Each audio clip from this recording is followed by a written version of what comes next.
أعوذ بالله من الشيطان الرجيم. بسم الله الرحمن الرحيم. وكأين من آية في السماوات والأرض يمرون عليها وهم عنها معرضون وما يؤمن أكثرهم بالله إلا وهم مشركون أفأمنوا أن تأتيهم غاشية من عذاب الله أو تأتيهم الساعة بغتة وهم لا يشعرون. صدق الله العظيم.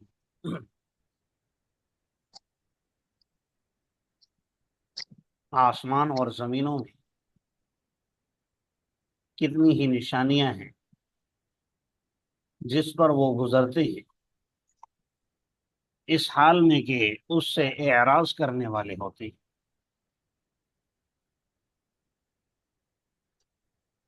جیسا کہ کل کے سبق میں آخر میں عرض کر دیا تھا کہ اس سورۃ یوسف میں حضرت یوسف علیہ السلام کا قصہ مکمل ہو چکا، اور مشرکین مکہ کا اور یہودیوں کا جو سوال تھا اس کا جواب بھی ہو چکا۔ اب آخر میں اس سوال و جواب سے حاصل ہونے والے فوائد جو مخلوق کو پہنچنے چاہیے، کیونکہ انسان سوال کرتا ہے علم حاصل کرنے کے لیے اور علم حاصل کرتا ہے عمل کرنے کے لیے۔ تو اب ہونا تو یہ چاہیے کہ جب سوال کا جواب ان کو مل گیا تو یہ اب اسے من و عن تسلیم کر لیں اور اس پر ایمان لے آئیں۔ لیکن کئی ایمان نہیں لائے، کچھ لے بھی آئے، لیکن کئیوں نے تسلیم نہیں بھی کیا۔ تو اس آیت میں گویا اشارۃ النص کے طور پر نبی کریم صلی اللہ علیہ وسلم کے لیے اور قیامت تک آنے والے مبلغین کے لیے ایک تسلی اور اطمینان بھی ہے کہ ہدایت دینا آپ لوگوں کا کام نہیں ہے، آپ لوگوں کا کام محض تبلیغ کرنا ہے، اور اللہ جل جلالہ کا کام ہدایت دینا ہے۔ اب جیسے یہ ایک نشانی ہے قصہ یوسف، حضرت محمد عربی صلی اللہ علیہ وسلم کی زبان اقدس سے سننا، تو قرآن کہہ رہا ہے وَكَأَيٍّ مِّنْ آيَةٍ فِي السَّمَاوَاتِ وَالْأَرْضِ، ایک نشانی تو یہ ہے، لیکن اس کے علاوہ آسمانوں اور زمین میں اور بھی بہت ساری نشانیاں ہیں جس پر یہ گزرتے بھی ہیں، جس کو دن رات دیکھتے بھی ہیں۔ سورج چاند ستارے ہیں، آسمان ہے اربوں خربوں سال سے اور بغیر ستونوں کے کھڑا ہوا ہے، پھر وہاں سے بارش کا نزول ہے جس سے فصلیں اگتی ہیں، اور یہ کھانا وغیرہ اور ان کا اناج اور سب کچھ اسی سے انتظام ہوتا ہے اس کا۔ اور زمین میں تو یہ خود چلتے پھرتے ہیں، آئے روز حادثات دیکھتے ہیں، واقعات دیکھتے ہیں، اور اللہ تعالیٰ کی بڑی بڑی نشانیاں جس میں پہاڑ، دریا، سمندر، شجر و حجر، بر و بحر، اور خود انسان بھی ایک بہت بڑی نشانی ہے۔ سنوریہم آیاتنا فی الآفاق وفی انفسہم، عن قریب ہم ان کو آفاق عالم میں بھی نشانیاں دکھلائیں گے اور خود ان کی اپنی ذات میں بھی نشانیاں دکھلائیں گے۔ تو اس میں اچھا یہ بھی یاد رکھیے، ان آیات کا مقصد کوئی اس وقت کے لوگوں کو مخاطب کر کے بیان کرنا مقصود نہیں ہے۔ کئی بار یہ عرض کر چکا ہوں کہ قرآن کی ہر آیت ہر انسان سے مخاطب ہے جو بھی اسے پڑھتا ہے۔ اب میں اور آپ پڑھ رہے ہیں تو اس وقت وَكَأَيٍّ مِّنْ آيَةٍ فِي السَّمَاوَاتِ وَالْأَرْضِ يَمُرُّونَ عَلَيْهَا، یہ ہمیں مخاطب ہے۔ آگے وَهُمْ عَنْهَا مُعْرِضُونَ، اور وہ لوگ ان نشانیوں سے اعراض کرنے والے ہیں۔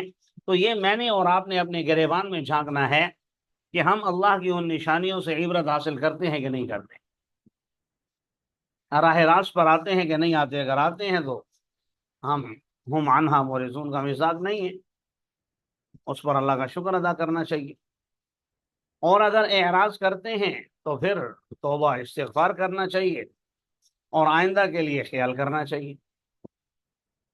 وما یؤمن اکثرهم باللہ الا وهم مشرکون، اور ان میں سے اکثر لوگ اللہ پر ایمان نہیں لاتے مگر وہ شرک کرنے والے ہوتے ہیں، گویا اللہ کے ساتھ شرک کرتے ہیں۔ اب ایک شرک تو شرک جلی ہے، بتوں کے سامنے جھکنا، اللہ کے مد مقابل کسی کو ماننا، لیکن نبی کریم صلی اللہ علیہ وسلم نے بھی کچھ ارشاد فرمایا کہ مجھے اپنی امت پر شرک خفی کا ڈر ہے۔ صحابہ نے پوچھا یا رسول اللہ شرک خفی کیا ہے؟ فرمایا ریاکاری، جو کام اللہ کے لیے کرنا تھا آپ لوگوں کو دکھلانے کے لیے کر رہے ہیں، تو گویا آپ تو پھر لوگوں کو معبود سمجھ رہے ہیں۔ تو اس لیے ہمیں بھی اس بات کا جائزہ لینا چاہیے کہ کہیں ہم شرک خفی میں مبتلا ہو کر الا وہم مشرکون کا مزاج تو نہیں بن رہے۔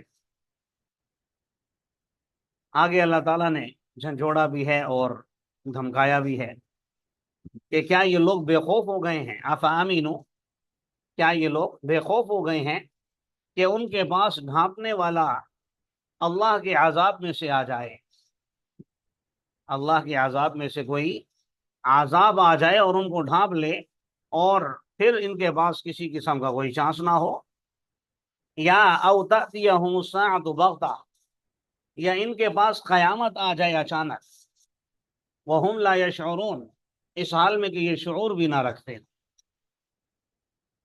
آپ پڑھ چکے ہیں یا میں عرض کر دیتا ہوں دوبارہ بھی کہ قیامت کی دو قسمیں ہیں، قیامت صغریٰ اور قیامت کبریٰ۔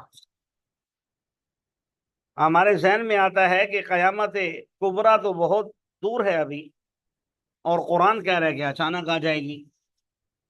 تو یاد رکھیے ہر انسان کی موت قیامت صغریٰ ہے،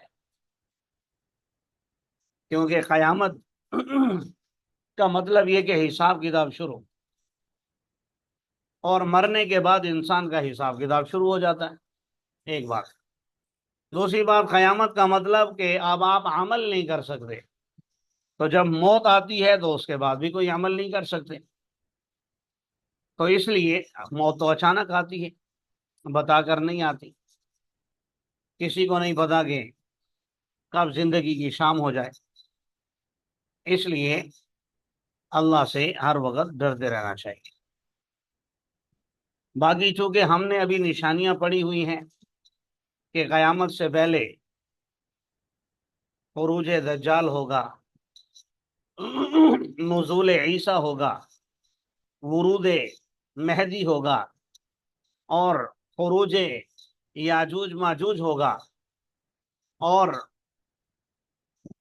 سورج کا مغرب سے طلوع ہونا ہوگا، وغیرہ وغیرہ، اس طرح کی ہم نے چیزیں پڑھی ہوئی ہیں جس کی بنیاد پر ہمیں ایسا لگتا ہے کہ قیامت اچانک نہیں آئے گی۔ لیکن قرآن کے الفاظ تو ظاہر حرف آخر ہیں، تو جو لوگ اس وقت موجود ہوں گے جب قیامت قائم ہوگی تو ان پر اچانک ہی آئے گی، وہ انہیں نہیں پتا ہوگا کہ کیا ہونے والا ہے، اچانک قیامت کبریٰ آئے گی، اور اس کی صورت اور صورتحال نبی کریم صلی اللہ علیہ وسلم نے بیان فرمائی ہے۔ فرمایا کہ ایک شخص جیسے دکان پر بیٹھے ہوتے ہیں، تھان وغیرہ کھول کر گاہکوں کو دکھاتے ہیں، تو کہا کہ کپڑے کا تھان کھولے گا گاہکوں کو دکھانے کے لیے، ابھی اسے سمیٹے گا نہیں کہ قیامت قائم ہو جائے گی۔ ایک آدمی گھر سے نکلے گا، ابھی واپس اپنے گھر والوں کے پاس نہیں آ پائے گا کہ قیامت قائم ہو جائے گی۔ حتیٰ کہ فرمایا ایک آدمی روٹی کا لقمہ توڑے گا کھانے کے لیے، اب کتنا ٹائم لگتا ہے توڑ کر منہ میں ڈالنے میں، فرمایا ابھی منہ میں نہیں ڈال پائے گا کہ قیامت قائم ہو جائے گی۔ یہی مطلب ہے او تأتیہم الساعۃ بغتہ۔ اب اس میں قیامت کبریٰ ہو تب بھی، قیامت صغریٰ ہو تب بھی، اللہ تعالی ہم سب کو دونوں کی ہولناکیوں سے محفوظ فرمائے۔ فیض تو ہم نے دونوں کو کرنا ہے بہرحال، لیکن ان کی ہولناکیوں سے ہم دونوں کی، ہم سب کی حفاظت فرمائے۔ قل آمین۔ هذه سبيلي أدعو إلى الله على بصيرة أنا ومن اتبعني وسبحان الله وما أنا من المشركين۔ آپ انہیں کہہ دیجئے آپ انہیں کہہ دیجئے یہ میرا راستہ ہے، یہ میرا راستہ ہے کہ میں ادعو الی اللہ، میں اللہ کی طرف بلا رہا ہوں، میری دعوت فقط اللہ کے لیے ہے، میں اللہ کی طرف لوگوں کو بلاتا ہوں، علی بصیرت، دانش مندی کے ساتھ۔ بعض نے کہا کہ علی بصیرہ، میں اور وہ لوگ جو میرے متبعین ہیں وہ بصیرت پر ہیں۔ بصیرت پر ہونے کا مطلب سمجھ بوجھ کے مطابق ہیں، جو ہماری سمجھ بوجھ ہے وہ ہمیں اللہ نے عطا کی ہے، اور وہ سمجھ بوجھ ہمیں یہ کہتی ہے کہ جو انسان اللہ کا نافرمان ہے، اللہ کی نہیں مانتا، تو وہ کسی کام کا نہیں ہے۔ وسبحان اللہ وما انا من المشرکین، اور یقیناً اللہ پاک ہے اور میں شرک کرنے والوں میں سے نہیں۔ آگے مشرکین مکہ کے ایک اور سوال کا جواب دیا ہے۔ ان کا ایک سوال یہ بھی تھا کہ ہمیں سمجھانے کے لیے اگر اللہ نے بھیجنا تھا تو اللہ تبارک و تعالیٰ نے کوئی فرشتہ کیوں نہیں بھیجا، کسی فرشتے کو بھیج دیتے۔ تو اللہ تعالیٰ نے پھر وضاحت کی، بتلایا کہ فرشتے کو بھیجنا حکمت اور بصیرت کے خلاف تھا، کیونکہ اس کی خواہشات وہ نہیں ہیں جو انسان کی ہیں، اس کے جذبات اور اس کے معاملات اور اس کے تقاضے وہ نہیں ہیں جو انسان کے ہیں۔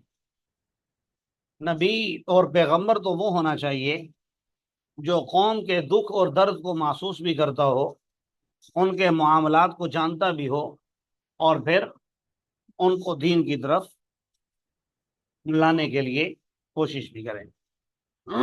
اور اگر آپ غور کریں تو رسول اللہ صلی اللہ علیہ وسلم کو ہر اس مرحلے سے زندگی میں گزارا گیا جو کسی عام انسان کو پیش آ سکتا تھا، خواہ وہ گھر میں فقر و فاقہ ہو، خواہ وہ تنگ دستی ہو، خواہ وہ رشتہ داروں کی مخالفت ہو، خواہ وہ بیٹیوں کو طلاق ہونا ہو، خواہ وہ بچپن میں یتیم ہونا ہو، خواہ وہ اہل محلہ کا مخالف ہو کر شہر سے نکالنا ہو، کوئی بھی معاملہ اگر آپ دیکھیں جو مجھے اور آپ کو پیش آتا ہے، تو اگر آپ نے سیرت کا مطالعہ کیا ہوا ہے، نبی کریم صلی اللہ علیہ وسلم کی زندگی آپ نے پڑھی ہے، تو آپ دیکھیں گے کہ وہ تمام معاملات سے رسول اللہ صلی اللہ علیہ وسلم کو پہلے گزارا گیا، تاکہ قیامت تک آنے والی انسانیت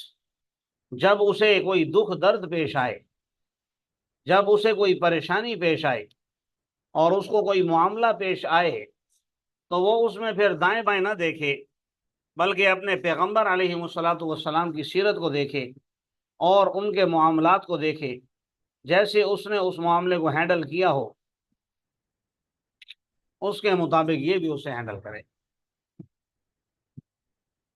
اور آپ دیکھ لیجئے، اس لیے قرآن پاک میں فرمایا لقد کان لکم فی رسول اللہ اسوۃ حسنہ، کہ یقیناً تمہارے لیے رسول اللہ صلی اللہ علیہ وسلم کی ذات میں اسوہ حسنہ ہے، عمدہ نمونہ ہے۔ وما ارسلنا من قبلک الا رجالا نوحی الیہم من اہل القری، نہیں بھیجا ہم نے آپ سے پہلے کسی کو پیغمبر بنا کر مگر مردوں،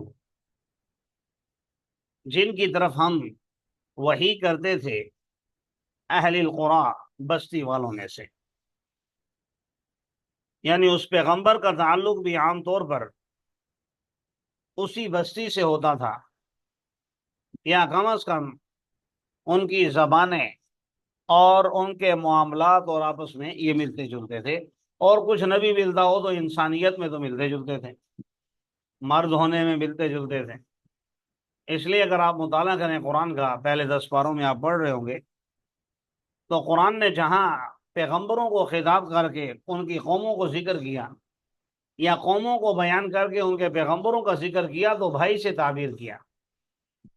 وَإِلَىٰ عَادٍ أَخَاهُمْ هُودًا وَإِلَىٰ ثَمُودَ أَخَاهُمْ صَالِحًا وَإِلَىٰ مَدْيَنَ أَخَاهُمْ شُعَيْبًا. حالانکہ وہ ان کے بھائی تو نہیں تھے، لیکن یہ قرآن کا ایک اسلوب ہے قربت کو بیان کرنے کے لیے اور ان کے درمیان تعلقات کو پیدا کرنے کے لیے، کیونکہ کسی سے آپ کا تعلق تبھی بنتا ہے جب آپ کا اس سے کوئی رشتہ نکل آئے، کوئی جان پہچان نکل آئے، کوئی تعلق واسطہ نکل آئے، تو پھر معاملات آگے بڑھتے ہیں.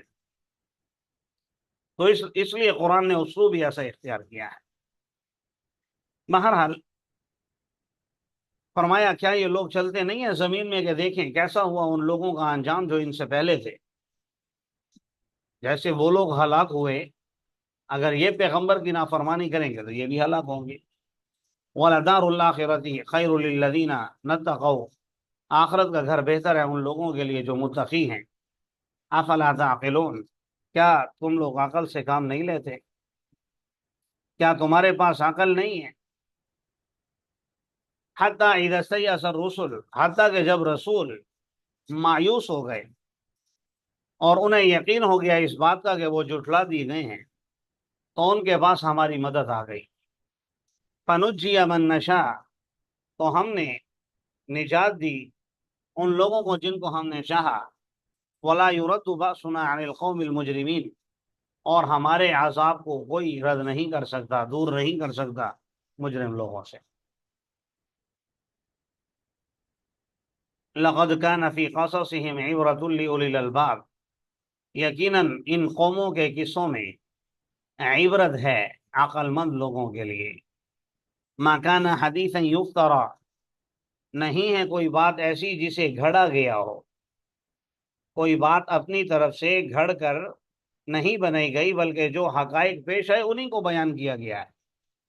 بلکہ یہ تو تصدیق ہے ان لوگوں کی جو ان کے سامنے ہے، اور ہر چیز کی تفصیل ہے اور ہدایت ہے اور رحمت ہے ایسی قوم کے لیے جو ایمان رکھتے ہیں.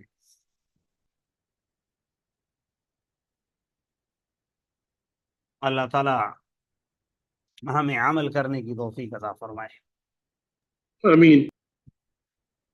یہ آپ دیکھ رہے ہیں کہ بالکل آخری آیت ہے سورۃ یوسف کی، اور اس میں اللہ تبارک و تعالی نے، اگر آپ غور کریں، لَقَدْ كَانَ فِي قَصَصِهِمْ عِبْرَةٌ لِأُولِي الْأَلْبَابِ. ایک، مَا كَانَ حَدِيثًا يُفْتَرَى. دو، وَلَكِنْ تَصْدِيقَ الَّذِي بَيْنَ يَدَيْهِ. تین، وَتَفْصِيلَ كُلِّ شَيْءٍ وَهُدًى وَرَحْمَةً لِقَوْمٍ يُؤْمِنُونَ. چار باتوں کو بیان فرمایا ہے.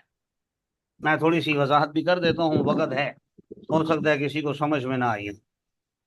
پہلی بات تو یہ بیان فرمائی کہ یہ جو ہم نے انبیاء علیہم الصلاۃ والسلام کے واقعات اور ان کی قوموں کی ہلاکتوں کو ہم نے بیان کیا ہے، تو یقیناً ان واقعات میں اور قصوں میں اور کہانیوں میں عقل مند لوگوں کے لیے نصیحت ہے. وہ اگر چاہیں، عقل مند آدمی وہ ہوتا ہے جو اپنے ساتھ حادثہ پیش آنے کے بعد نہیں سمجھتا، بلکہ جب کسی دوسرے کو دیکھتا ہے کہ اس نے یہ حرکت کی تو یہ اس کے ساتھ ہوا، تو وہ سمجھ جاتا ہے کہ میں نے یہ حرکت زندگی میں کبھی نہیں کرنی، اگر میں نے ایسا کیا تو مجھے اس میں نقصان ہوگا.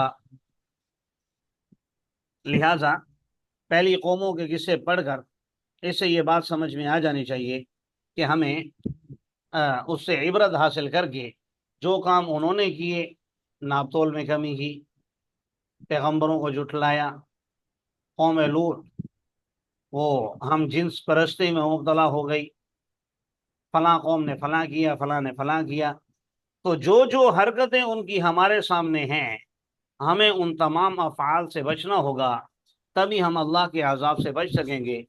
نہیں تو پھر ظاہر ہے جیسے ان کا کوئی اللہ سے رشتہ نہیں تھا تو رشتہ تو پھر ہمارا بھی نہیں ہے. اللہ تو پھر اللہ کے سامنے تو دو ہی چیزیں ہیں، نیک لوگ اور برے لوگ. نیک لوگوں کو انعام دینا ہے اور برے لوگوں کو اللہ نے پکڑنا ہے. دوسری بات یہ ہے کہ جو کچھ قرآن میں پڑھا جاتا ہے اور سب کے سامنے اسے تلاوت کیا جاتا ہے تو وہ کہتے ہیں کہ بھئی انہوں نے خود ہی گھڑ لیا ہے. تو فرمایا ما کان حدیثا یفترا، بھائی یہ کوئی من گھڑت باتیں نہیں ہیں. اگر کسی کا بنایا ہوا کلام ہے تو مطالبہ کیے تم لوگ بنا کے لے آؤ. ظاہر ہے کوئی ایسا نہیں بنا سکتا. یہی اس بات کی دلیل ہے کہ جس طرح سابقہ آسمانی کتابیں اللہ تبارک و تعالیٰ نے نازل فرمائی، اسی طرح قرآن پاک بھی اللہ کا نازل کرتا ہے، بلکہ یہ تو اس سے بھی آگے ہے کہ وہ صرف کتابیں تھیں، یہ کتاب اللہ تھی، یہ کلام اللہ بھی ہے.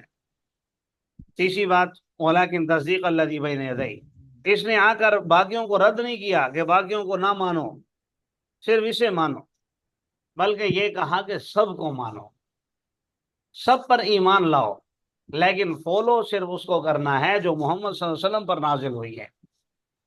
اور اس میں وہ تمام احکامات بیان کر دیے گئے ہیں جو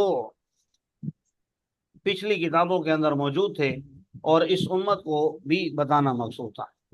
اور آخر میں پھر قرآن کا ہدایت ہونا، ہر چیز کا واضح ہونا، ہدایت اور رحمت ہونا، لیکن اس قوم کے لیے جو یقین رکھتے ہیں.